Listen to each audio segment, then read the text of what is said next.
Vamos a comenzar por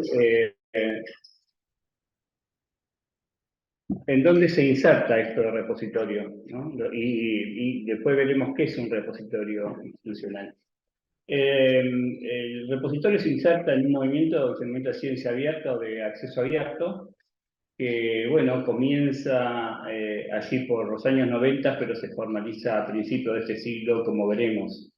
El concepto fundamental de la ciencia abierta o el modelo de acceso abierto implica que los usuarios de la producción científico-tecnológica pueden en forma gratuita leer, descargar, copiar, distribuir, imprimir o buscar o enlazar los textos completos de los artículos científicos, vamos a ver que no son los artículos científicos, y usarlos con propósitos legítimos ligados a la investigación científica, al desarrollo tecnológico, a la innovación, a la educación o a la gestión de políticas públicas sin otras barreras económicas, legales o técnicas que las que suponga Internet en sí misma en su uso. O sea, es el acceso directo a la ciencia, a la producción de los investigadores, sin ningún tipo de restricción. Vamos a ver que esto también tiene algunas vetas importantes para destacar, sobre todo lo que es a la seguridad y las publicaciones científicas. Como les dije, este movimiento de ciencia abierta, si bien comienza a gestarse en los años 90, se formaliza a comienzos del siglo XXI en lo que se conoce como las declaraciones de las 3B, las 3B de larga, que es la inicial de las 3 ciudades en donde se fijan los principios y las actividades de la ciencia abierta. Estas ciudades son la ciudad de Budapest en 2002, la ciudad de Bethesda, Estados Unidos, en 2003, y la declaración última, que es la que formaliza lo que se llama, vamos a ver después, la vía verde y la vía dorada del acceso abierto, también en 2003. Como decía, aquí se formalizan lo que se conocen en ese momento histórico como las 2 vías, después se incorpora posteriormente una tercera. La vía verde es que lo que se hacía es que los repositorios funcionaran como lugares de canalización de las publicaciones, o sea, como una especie de plataforma de edición de documentos. Y a esa modalidad se la denominó autoarchivo. Lo pongo entre comillas porque este concepto, vamos a ver, se usa técnicamente para otra cosa. La segunda vía, que se llamó vía dorada o Gold Access, también conocida como publicación en revista de acceso abierto mediante pagos de APC o Article Processing Charge. Esto tiene que ver con que, bueno, como ustedes saben, sobre todo en el área de las ciencias naturales, ciencias biológicas y lo que denominamos vulgarmente las ciencias duras, se suele pagar para publicar. Esto también es algo que vamos a tener en cuenta en consideración más adelante.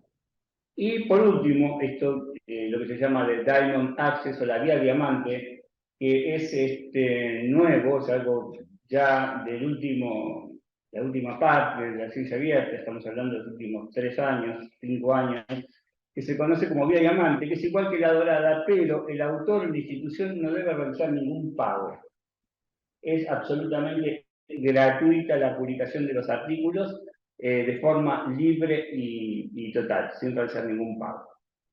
Vamos a ver que hay muchas revistas en agricultura que tienen esta modalidad. Bueno, estas son lo que se conocen como 3 vías. La que propugna en nuestro país, la Argentina, mediante su ley, vamos a ver, es la vía diamante. Y en Europa y Estados Unidos se ve mucho más esta modalidad, la vía dorada, por ejemplo, el famoso Plan S europeo de acceso abierto se basa en esta condición del pago de. Bien, ¿qué pasa en la Argentina? Esto es pero muy importante. En la Argentina hay una ley nacional de acceso abierto a la ciencia, que es la ley 26.899 que se sancionó en 2013. Esta ley, vamos a ver sus características esenciales, es la que rige la obligatoriedad de publicar en ciencia abierta.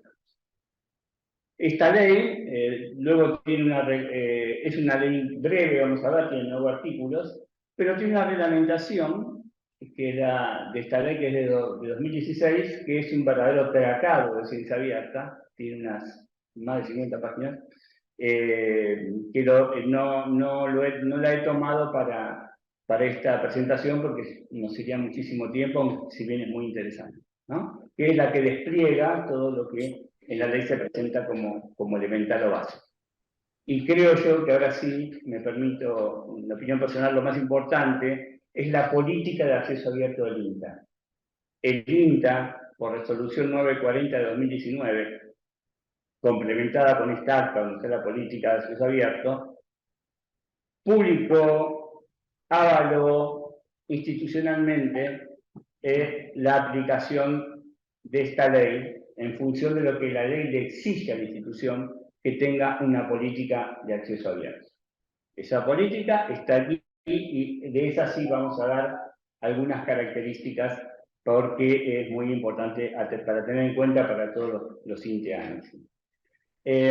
Bueno, acá hay una resolución, que es una resolución, pero afín, derivada de esta, que es cómo citar una afiliación INTA.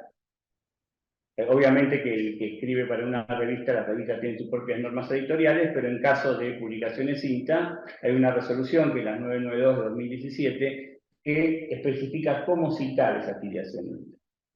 Muy bien. Vamos a la ley.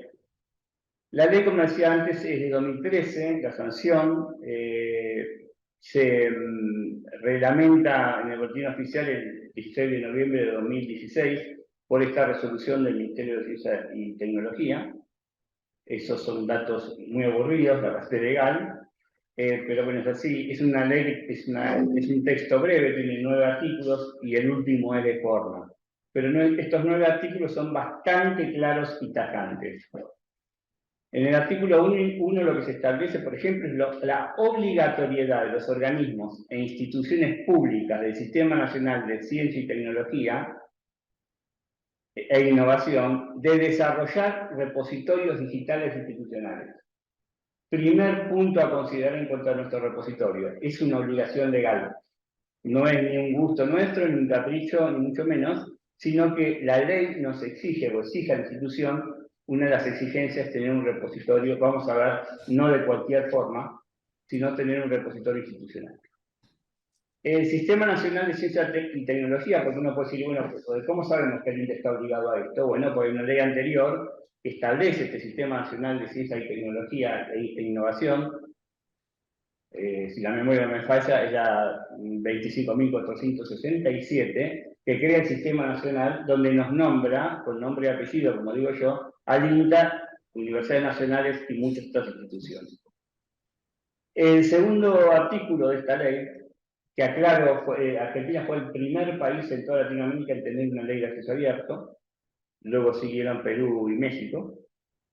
Decía el segundo artículo, establece la obligatoriedad de los organismos de ciencia, tecnología e innovación de establecer políticas para el acceso público a datos primarios, esto lo vamos a tocar en particular, y políticas institucionales para su gestión y preservación a largo plazo.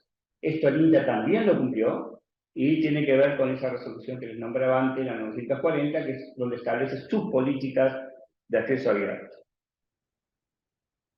El artículo 3 establece la obligatoriedad de incluir dentro de las cláusulas contractuales de los subsidios o financiamientos un plan para garantizar la disponibilidad pública de los datos primarios, no solo de las publicaciones. Vamos a ver eso también más adelante. Es un tema muy álgido para los investigadores.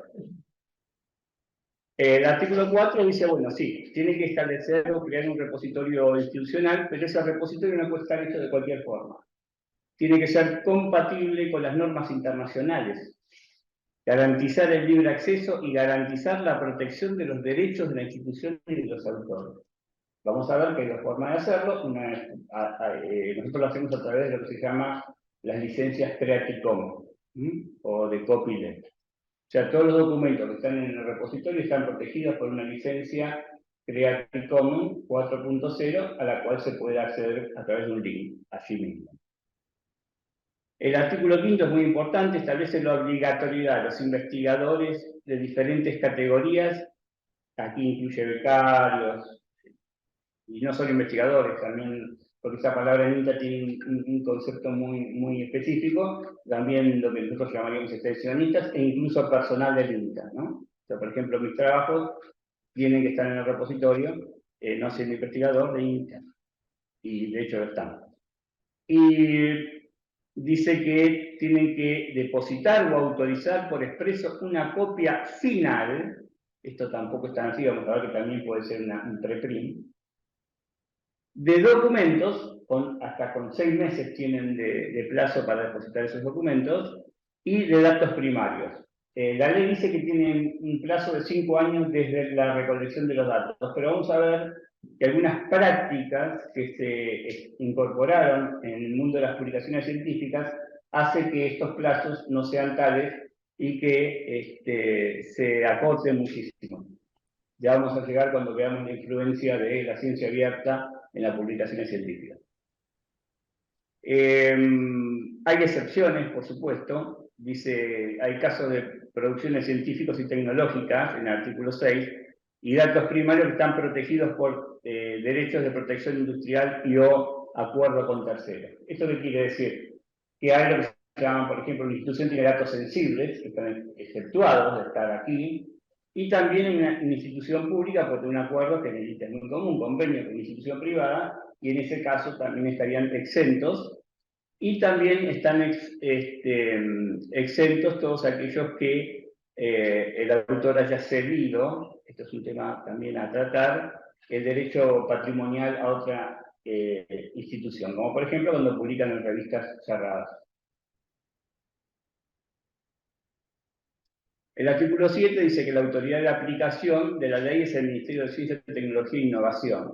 Esto lo hace el Ministerio a través de lo que se conoce como Sistema Nacional de Repositorio Digital. Y por último, bueno, el último es de forma, pero el artículo 8 es toda ley tiene sus sanciones por incumplimiento. Y acá es muy claro, dice que los que no cumplan con esto no son elegibles para obtener ayuda financiera pública. El que no cumpla con la ley y es un investigador que sus investigaciones están financiadas con fondos públicos, directamente si se presenta a otro financiamiento público, por ejemplo, en los proyectos PIC o en algún otro, si no tienen sus publicaciones en repositorios de acceso abierto, no son elegibles para ese financiamiento. Bien, pasemos ahora directamente a cómo estas características generales que vimos, el INTA, ¿sí?, las recepciona, las vuelca y las formaliza en su política de acceso abierto, que como decíamos antes es la resolución 940 de 2019. Esa resolución es relativamente detallista, específica, trata varios aspectos, que algunos ya están definidos en la ley, como objetivo, alcance y obligatoriedad de cada uno en este proceso. Los plazos para el depósito de los documentos también aquí están, que son exactamente iguales a los de la ley, que los comentamos antes.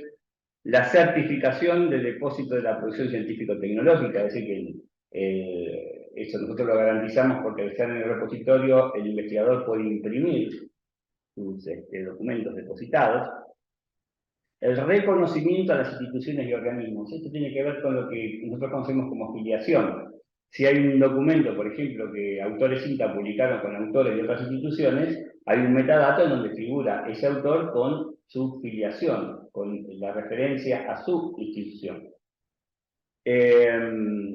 Algo que el INTA todavía no cumplimos, nosotros cumplimos con el 90% de la ley, la gran mayoría de las instituciones, tal como la Universidad de Rosario y alguna otra sección, es que también la ley establece o exige que se presente conjuntamente con el proyecto de investigación un plan de gestión de datos primarios para la investigación, ¿no? El INTA dice que eso en el futuro lo va a implementar. Este es un tema aparte, en todo caso después en las preguntas podemos ver, porque ya tenemos nosotros el borrador de lo que sería un plan de gestión de datos.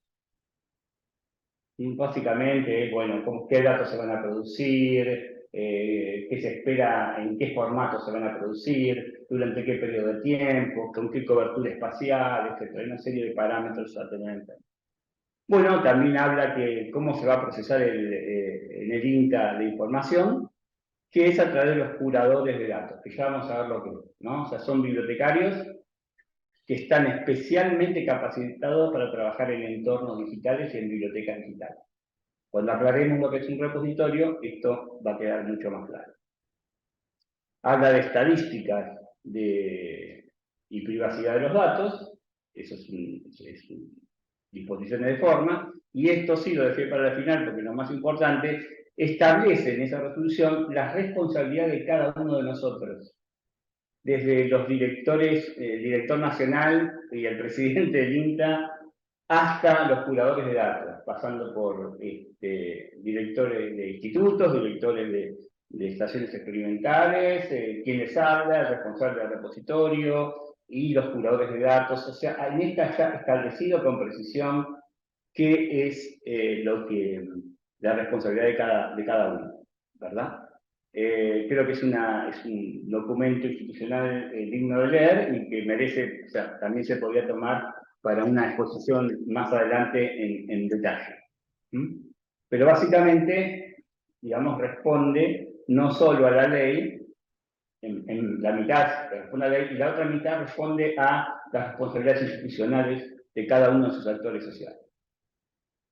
Bien, ahora bien, el tema que para mí es fundamental aclarar es qué es un repositorio. Pero la palabra repositorio es una palabra poco feliz, digámoslo así. Quien les habla, que no, yo participé de los inicios de la ciencia abierta en Argentina y participé en diferentes comités, planteábamos esto, ¿por qué usar repositorios?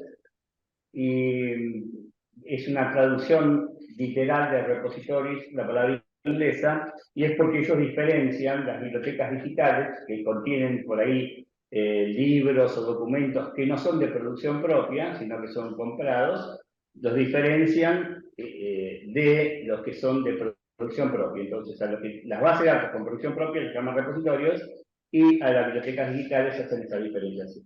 Esta es una cuestión puramente histórica, formal, pero veamos qué es un repositorio.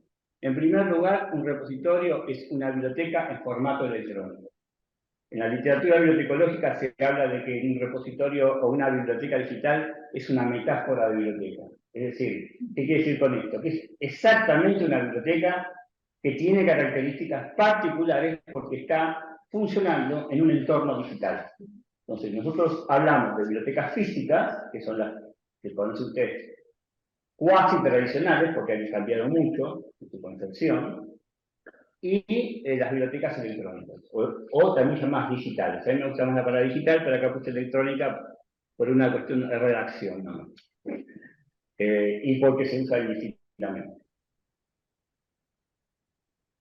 Bien, ¿qué características? Si es una biblioteca como cualquier otra, pero ¿qué características especiales tiene? Lo primero es la colección. La colección no son libros, publicaciones periódicas o objetos físicos, sino que son objetos digitales. ¿Sí? Primero.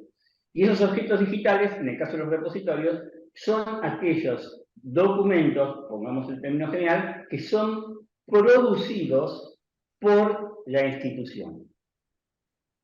Es decir, solo contiene el repositorio institucional todo aquello documental que produce los actores sociales vinculados con la institución. ¿Sí? Esa es la primera característica de la biblioteca electrónica, la colección. Otra particularidad es quién gestiona esa biblioteca electrónica. Así como las bibliotecas tienen un bibliotecario, las bibliotecas electrónicas también tienen un bibliotecario, pero que nosotros en el INTA los hemos capacitado en todo el país, que es un gestor, se transforma en un gestor de información científica en entornos digitales, con todas las particularidades, las técnicas, la plataforma, la tecnología, etc. Y a ese bibliotecario se le llama curador de datos. O sea, de ahora en más, los curadores de datos son los bibliotecarios de estas bibliotecas electrónicas. Otra particularidad también, diferente a las bibliotecas físicas, son los servicios. Los servicios que establece una biblioteca electrónica, como cualquier biblioteca, son servicios web, que se basan en la web 2.0, como por ejemplo, poder bajarse el documento, o sea, no hay préstamo acá, uno se descarga el documento, poder compartir ese documento por mail, poder compartir ese documento por redes sociales, sea Twitter, sea lo que fuera, Facebook, compartir ese documento o bajar el documento en un formato de gestor de referencias bibliográficas, Mendeley, por ejemplo, para poder ser citado en cualquier forma, en cualquier norma editorial. Y también ofrece servicios de estadísticas. Nosotros le podemos decir, ha pedido a un investigador, si un determinado trabajo suyo, cuántas visualizaciones tuvo, cuántas descargas tuvo, etc. O sea, entonces, esto lleva al último punto, es decir, también hay una diferencia en cuanto al tipo de usuario. ¿Por qué? En una biblioteca física, generalmente, porque también utilizamos tecnología que permite la atención de servicios a distancia, como WhatsApp, como el correo, etc. Pero aquí los usuarios son remotos. O sea, el usuario no es presencial, es remoto. O sea, esto es un repositorio. El repositorio es una biblioteca electrónica, con toda esta dimensión que hemos presentado. De hecho, vamos a ver que nuestro repositorio tiene colecciones, como tienen las bibliotecas también, ¿verdad? Bien. Vamos a hablar un poco de la estructura y funcionamiento básicamente de esto porque algunas cuestiones son muy técnicas, pero nuestro repositorio utiliza todos los estándares internacionales de interoperabilidad y metadatos. ¿Qué significa esto? Que nuestro repositorio puede ser cosechado y visto y visualizado en cualquier parte del mundo. ¿Sí? Bueno, las cuestiones técnicas de interoperabilidad, bueno, utiliza una plataforma que se llama LSpace, que se establece también por las políticas del INTA, que hablamos antes. Trabaja con un protocolo abierto también, que es el OAI. Acá hay una superposición de letras, es PMH.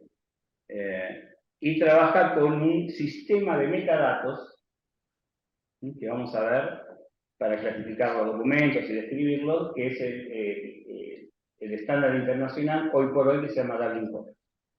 El repositorio es disponible en la web para todo el mundo, está abierto al ciudadano, a todas las personas. Está basado en buenas prácticas de investigación y procesamiento de información, como por ejemplo las denominadas ya nombradas, políticas de acceso abierto del INTA, la capacitación de los bibliotecarios y del equipo interdisciplinario. Nosotros trabajamos con equipos interdisciplinarios en el que están involucrados informáticos, comunicadores, eso sobre todo para la gestión y mantenimiento del repositorio. Y hemos dado, todos los curadores de datos tienen una certificación. Todos nuestros curadores de datos tienen una certificación de que fueron capacitados en Biblioteca Central, ¿verdad? Y bueno, procuramos una comunicación eficaz y asistencia a los investigadores. Estos investigadores, como hablamos hoy con la directora del instituto, no tienen por qué saber un montón de cosas, y en ese caso lo más seguro es recurrir a sus bibliotecarios o a sus unidades o de los centros en caso de que no haya, para obtener esa asistencia, ¿no? Bien. Después, bueno, la operatividad. El material, vamos a ver después, se entrega o se manda a los curadores de datos. Vamos a ver que ahora estamos estableciendo, estamos en una nueva etapa, otras formas de archivo de los materiales. Y la edición, el proceso de incorporación, ingreso, lo hacen los curadores, pero hay una instancia final de control de calidad de datos que lo hacen los administradores del repositorio institucional, que somos 4. O ahora somos 4, hace muy poquito, eran 2. Bien. ¿Para qué tener un repositorio? Esa es la otra pregunta. ¿Para qué quiero yo un repositorio institucional? ¿No? Bueno. Primero es cumplir con las políticas y las normativas nacionales sobre ciencia abierta. Nosotros tenemos una obligación legal. ¿Sí? Si no cumplimos con eso, el INTA no recibe fondos públicos. Así nomás. Así de fácil. Bueno, por eso pasamos a obtener recursos financieros de fondos públicos, otorgar mayor visibilidad a nivel internacional, eso también es saber en estadísticas, mayor visibilidad a nivel internacional de la producción intelectual de la institución, acceder a un identificador único y persistente de cada documento de publicación. ¿Qué significa esto? Que el documento que ustedes tienen en el repositorio tiene como un identificador, se llama un ID o identificador permanente, como los artículos de revistas científicas tienen el DOI. Bueno, nosotros, el trabajo que ustedes depositan acá tiene un handle, que es un identificador persistente, que quiere decir que siempre va a estar ahí. O sea que cambio el repositorio, se vaya donde se vaya, o lo pongan donde lo pongan, después de hackear lo cambiaron de lugar y todo, pero el handle es el mismo, siempre va a direccionar allí. O sea que tienen esa particularidad. ¿Sí? Otro para qué, digamos así, es compartir la producción científica por medio de las modalidades de los servicios web, como redes sociales, mail, gestores sociales de referencias bibliográficas, etc. Incentivar el trabajo colaborativo, o sea, esta asistencia, este apoyo de los bibliotecarios curadores de datos a investigadores, trabajar con informáticos, o sea, la ciencia abierta, en sus características, es lo que se llama la ciencia colaborativa, que también se aplica aquí. O sea que desde ya que toda la red, los bibliotecarios del INDA trabajamos en red, toda la red de bibliotecarios del INDA está a disposición, sí o sí, para los investigadores. Y por último, esto es muy importante, es para constituir redes de base de datos de información científica, a través de la captura de información, intercambio interinstitucional y demás. ¿Qué quiere decir esto? Quiere decir que, bueno, el INTA tiene, obviamente, sus propias necesidades, sus propias políticas y su cultura organizacional, pero es una institución que tiene una visibilidad y un prestigio internacional. Y todas las instituciones de investigación del mundo, eso lo hemos podido constatar, están deseosos de acceder a la información de INTA. Entonces, ¿cómo se hace, se puede viabilizar ese acceso a través del repositorio? Esa producción de INTA. ¿Sí? Y de hecho vamos a ver que esto ocurre de esta manera. Bueno, una vez que nosotros ya sabemos y tenemos un concepto claro de lo que es un repositorio, para qué sirve, qué es y demás, podemos empezar a introducirnos específicamente en el repositorio institucional del INTA digital. Como ustedes pueden ver en esta diapositiva, que es de la página del INTA de Argentina, GOBAR, el repositorio está entre los servicios principales que el INTA considera que el repositorio, juntamente con radares meteorológicos en primera línea, ¿no? Después hay otros servicios, análisis laboratorio y radares meteorológicos, al mismo nivel está el repositorio institucional. O sea que el repositorio institucional, el INTA políticamente lo considera un servicio principal. Esto es muy importante también para tener una idea clara de que la institución cómo estima la presencia de su repositorio. Bueno, esta es la página principal del repositorio, después vamos a navegar en Internet.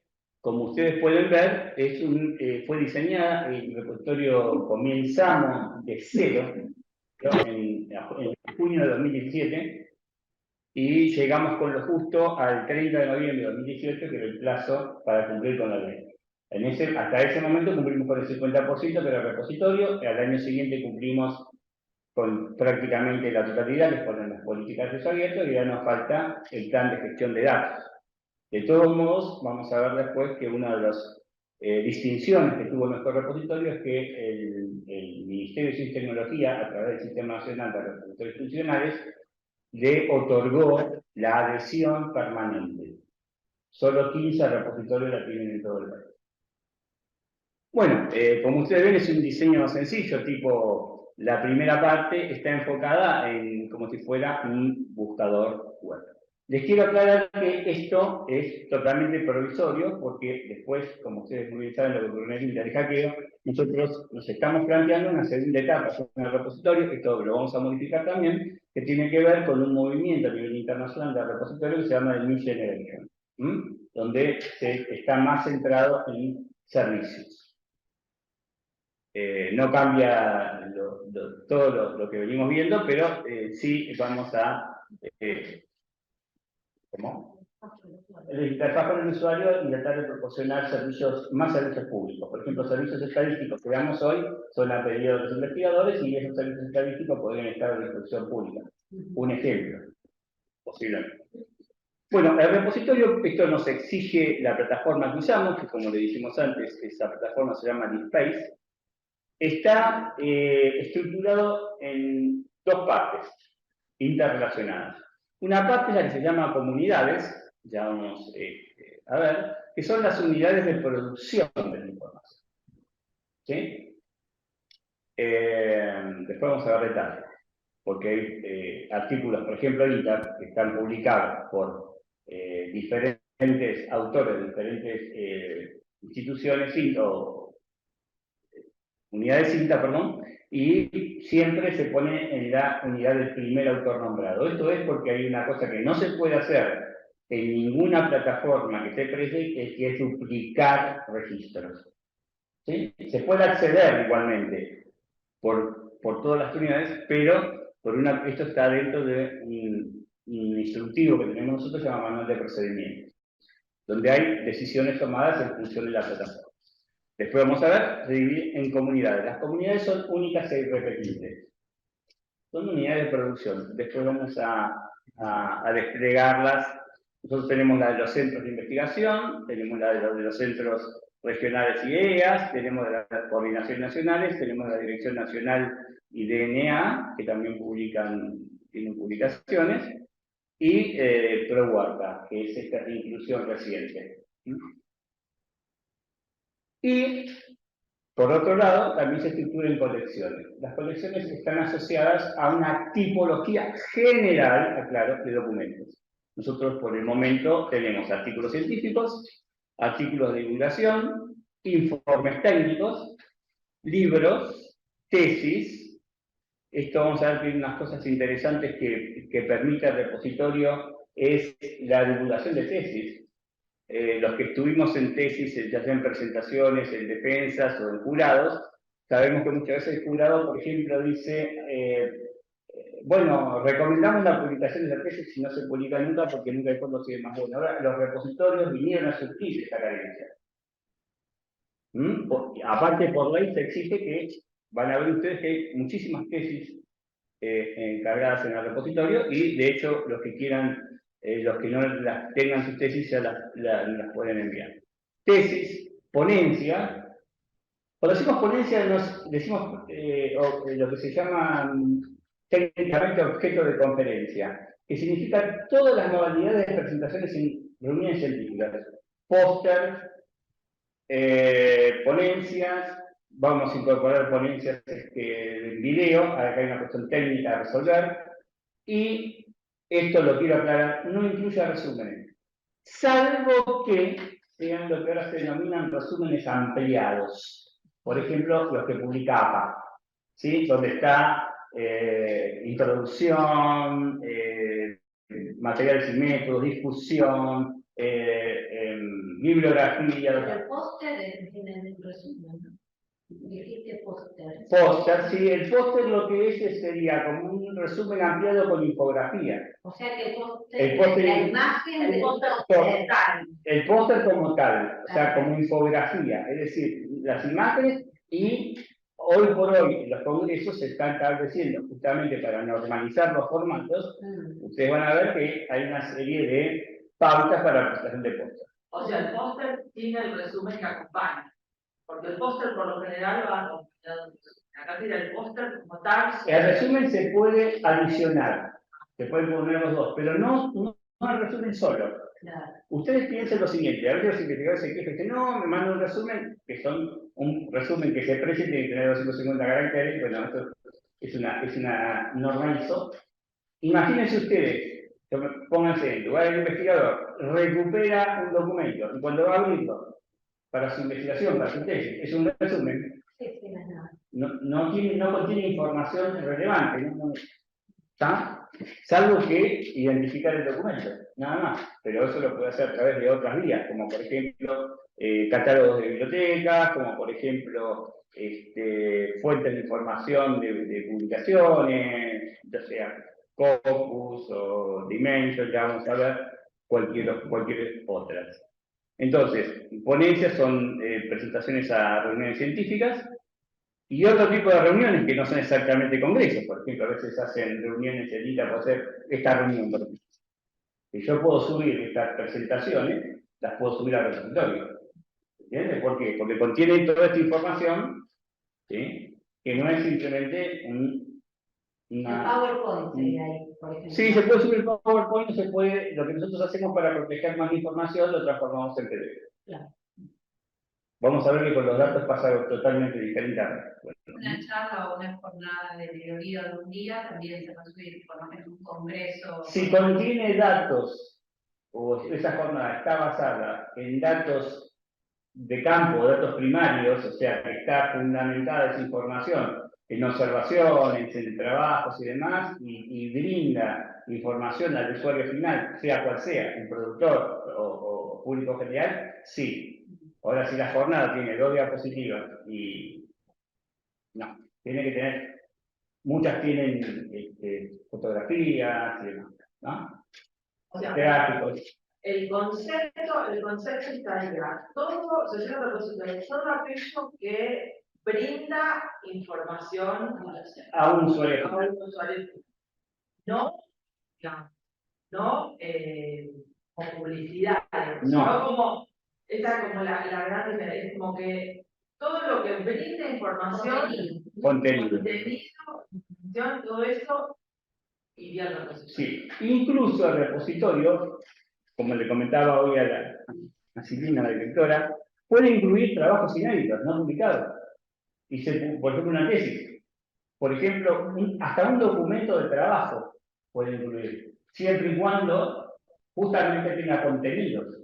Por ejemplo, si nosotros hacemos un documento de trabajo donde estudiamos una metodología determinada para hacer algo, eso se puede incluir.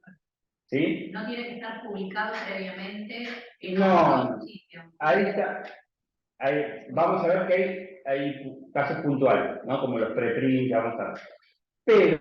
Pero, no hace falta que algo esté publicado. Por ejemplo, las tesis no están publicadas, se las subimos. Porque tiene información de muchísimo valor. El trabajo de encuesta que vamos nosotros presentamos. Claro. Es decir, o trabajos determinados, informes. claro. Los Informes técnicos y sí, aparece, por supuesto, los informes técnicos nosotros lo consideramos. ¿Y eso, el sistema cómo sería? ¿Tiene que estar avalado por alguien? Bueno. ¿Se pagan las direcciones? Bueno, a ver, si es un informe técnico, se supone, o una hoja informativa, a veces la llaman hoja informativa, pero es un informe técnico, está basado en datos primarios, hay tablas, hay gráficos, hay tabulaciones, hay análisis, etcétera. Generalmente está avalado por un instituto, o sea, no es que sale con algún membrete o con algo, o sea, siempre hay un aval institucional. Pero puede ser local, porque yo me imagino Claro. que la directora... Totalmente, exacto. Las direcciones del instituto son de dirección del instituto o coordinaciones de programas, pero los proyectos son instituciones que avalan lo que Claro. genera. Tendría que haber un control interno. Es que generalmente en el INTA eso no ocurre porque todo lo que se publica en INTA tiene, digamos, un aval implícito o explícito de la institución, de la unidad, ¿no? O sea, no es que... Claro, no es lo mismo que yo enseñar un borrador de un artículo que voy a publicar. Lo ponés y digo, no, ya, no te conviene. No, claro. ¿Está? Claro, algo que vos vas a publicar. Claro, pero eso se puede poner en algunos casos, cuando son los preprints, y lo vamos a ver. Porque incluso vamos a ver que hay revistas, el tema de las publicaciones es un tema muy interesante, pero yo hoy lo voy a tratar. Hay revistas que, por ejemplo, no nos dejan publicar el artículo, porque ustedes cuando publican una revista del COR, están cediendo lo que llaman los derechos patrimoniales. ¿Está? Entonces, si van a pagar, lo que mi consejo sería que van a pagar, vamos a ver que hay muchas revistas de ese tipo, si van a pagar, paguen para publicar en acceso abierto. Porque si no, va a llegar un punto, por ahora no hay mucha presión del Ministerio de Ciencia y Tecnología, pero llega un punto que digan, no, ustedes están bajo una ley. Entonces, ¿qué hacemos nosotros en esos casos? consultamos fuentes de información que nos dicen cuál es la política de esa institución, y por ahí la institución, la revista que ustedes siguen los derechos patrimoniales, permite publicar el trabajo previo a la evaluación. Entonces hay una serie de normativas y reglamentaciones que sería muy extenso tratarlas en esta primera parte, pero depende del caso. El INTA no tiene política de dónde publicar, no existe eso. El investigador decide siempre. Hasta donde yo sé, si yo no soy investigador del INTA, no me quiero meter en terreno. Si hay algo nuevo que decir. Vamos. Por ahí, como política del INTA, podría decir. Vamos a ver ahora, cuando veamos el impacto de esto a nivel internacional, cómo transformó el mundo de las publicaciones. Bueno, la visibilidad del repositorio. ¿Sí? Bueno, vos me decís que, o me están diciendo que no somos visibles. ¿Y cómo se hizo eso? Nosotros, hasta antes del hackeo, seguíamos la evolución y la visibilidad del repositorio a través de Google Analytics. Sobre la base de esa información primaria, nosotros elaboramos estadísticas, que ahora se las voy a presentar. Les voy a presentar estadísticas de 2022, justamente porque son las más representativas y fiables, porque en 2023, a raíz de hackeo, hubo una desconexión, se cambiaron de lugar servidores y demás, y eso ha impactado, obviamente. Hoy nuestra Dirección Nacional Asistente ha decidido utilizar no Google Analytics, sino un programa que es open source. Vamos a ver que una de las características para que algo sea sostenible en cualquier base de datos o cualquier sistema de gestión de información, conviene que sea open source, o sea, que no haya que pagar, porque los costos son altísimos. Sí. Son altísimos, no solo el costo de inversión inicial, sino el costo de mantenimiento.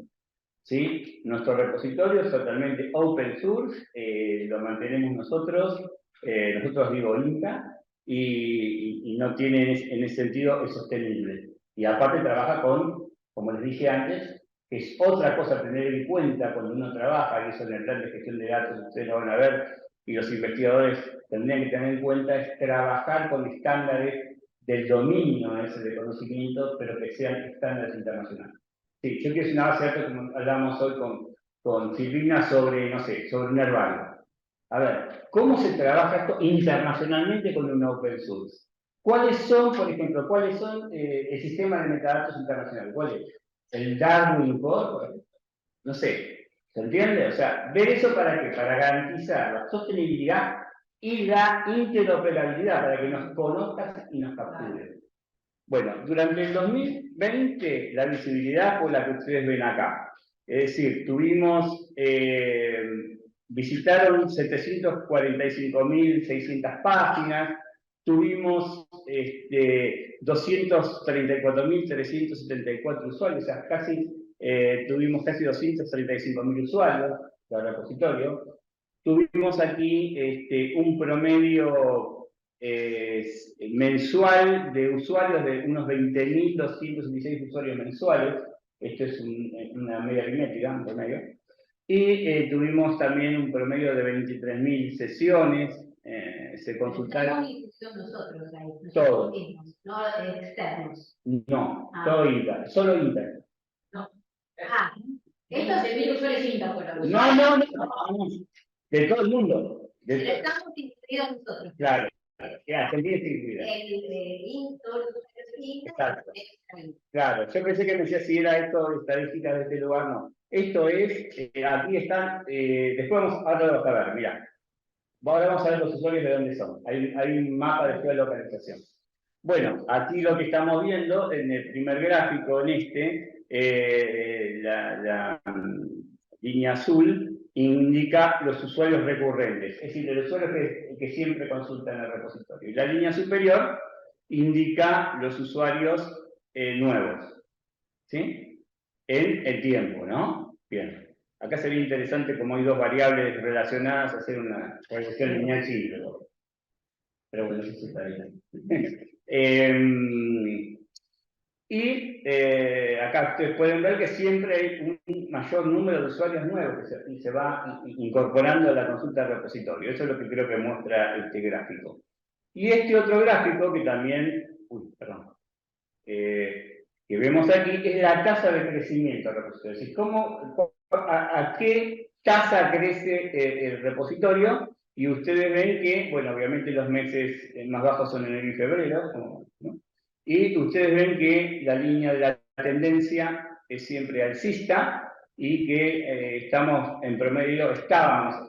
el año pasado arriba de los 200 documentos mensuales que se iban incorporando. Nosotros creemos que este año lo vamos a duplicar, por muchas razones, muchas variables, que más curadores de datos, mayor conocimiento de los actores sociales INTA, de lo que representa el repositorio, de cómo conectarse, que vamos a ver eso también. Y acá tenés de dónde nos consultan. Lo que está en azul son los países, como podés ver, de todos los continentes. En el año 2022 nos han consultado de todos lados. Uno ve, cuando ve, esto es una vista, es una fotografía, pero cuando uno lo va siguiendo mes a mes se sorprende de los lugares donde, no sé, lugares que tengo que buscar en el mapa, estudiar geografía nuevamente porque, no sé, no los conozco. O sea, los lugares más extraños que ustedes imaginen, sus documentos llegan ahí gracias a estos estándares que nosotros utilizamos. Los curadores de datos trabajan con un profesionalismo y una seriedad total, por eso esto que se ve acá es posible. Nicolás, una pregunta así Sí. Digamos, para acceder, el usuario para acceder a todo esto, accede a través de por ejemplo, Google, no necesita meterse, digamos, Claro. los documentos chupados, Sí. y estamos en el ranking, Sí. que cuando uno mete algo en Google, Eso lo tenemos que hacer. Sí, antes de Hackeo aparecíamos siempre en primer lugar en Google Académico, ¿sí? Pero ahora, bueno, como cambió el servidor y demás, eso tenemos que, es una de las tareas pendientes que tenemos para restablecerlo. La dirección está trabajando muchísimo en restablecer algunas cosas y mejorar otras, y una de esas es Google Scholar y todo eso. Nos vamos estamos ahí, personas del equipo de informática que está estudiando el tema de los protocolos de priorización de documentos y demás, y a eso vamos a volver. Pero sí, es así. Hay un antes y un después de Hackeo. Nos estamos, digamos, reacomodando a esa instancia. Bueno, por último les muestro que ya vamos a las preguntas. Bueno, ¿cómo hago para depositar mi documento en el repositorio institucional? Bueno, ¿qué dice la reglamentación del INTA? Es que el investigador tiene que mandar su documentación a el curador de datos de su unidad. Si no hubiera en su unidad, a la del centro, a un curador de datos del centro regional. Si no hubiera tampoco en el centro regional, y hay casos que ocurren, a la biblioteca central. ¿Sí? Eso es, entonces, ¿cómo deposito? Bueno, a través de los bibliotecarias y bibliotecarios curadores de datos del centro regional o de la biblioteca central. ¿Sí? De la unidad, centro, biblioteca central. Esto no es lo mejor, es decir, esto es algo a mejorar, que ahora decir cómo se mejora esto. El contacto, por cualquier duda, son estos 3 mails que ven aquí. info.repositorio@intagobar, mi compañera corresponsable de Pedro Gabriela, minúscula, acá hay un error, @intagobar, y quien les habla. ¿Sí? Bien. Hay una lista de curadores de datos que también nos dimos cuenta que en la intranet, todo con esto aquí, todo fue, pero se podía bajar. Ahora estamos trabajando también en eso, en volver a ponerla disponible para que se la puedan bajar de la intranet. ¿Sí? Acá en Castelar hay, si no me falla la memoria, 5 por lo menos curadores de datos, ¿no? Bien. Bueno, acá en el mapa, este mapa es reciente, es el mapa que estamos trabajando juntamente con toda la red de bibliotecarios del INTA, pero con María Laura Michelena, que está aquí entre nosotros. Estamos trabajando en una investigación acerca de establecer un diagnóstico de en qué situación están las bibliotecas de INTA en la actualidad, porque todo este movimiento que se va presentando con el tiempo necesita de bibliotecas físicas también, no solo el espacio físico, sino el espacio social de la biblioteca, es un tema que me gustaría tratar en algún momento, sociológicamente hablando. Y aquí en amarillo aparecen los puntos donde hay curadores de datos que, como ustedes ven, están distribuidos por todo el país. ¿Sí? Lo que vamos a hacer, y estamos trabajando también con una mejora próximamente, es establecer un sistema de lo que se conoce como autoarchivo. ¿Qué significa esto? Por eso les dije que al principio, cuando hablamos de la vida verde, que hacía la palabra autoarchivo, la ponemos entre comillas. ¿Por qué? Porque hay una técnica de autoarchivo. ¿Qué significa? Que sin tener que conectarse con ningún curador de datos ni nada, que haya una plataforma o que en Internet haya un formulario, que ya vamos a ver, para que desde cualquier dispositivo el investigador pueda subir su trabajo. Y eso ahí después nosotros lo recolectamos y lo distribuimos. Es un workflow de autoarchivo. Ahí tenemos una política particular del INTA, que es la siguiente, que es muy diferente a otros organismos. Por ejemplo, si lleva de CONICET, si lleva UBA. Acá nosotros hacemos todo lo contrario. Hacemos la política opuesta. El investigador pone los datos mínimos, no tiene que andar llenando, no. Sube el documento y pone datos mínimos de identificación y no lo suben todos los investigadores, sube el primer investigador del trabajo o quien designe este investigador. Sube ese documento con unos datos mínimos, que son datos vinculados con qué unidad es, y con algunos datos que puedan no estar en el documento, por ejemplo, si pertenece a un proyecto. Hay revistas que exigen que pongan quién financia determinada publicación, pero hay otras que no. Entonces, no es un dato que los investigadores suelen poner en sus publicaciones si pertenece a algún proyecto institucional. Sí la afiliación, pero no el proyecto. Y nosotros también estamos colectando y usando metadatos para el proyecto, ¿sí? Como después vamos a ver.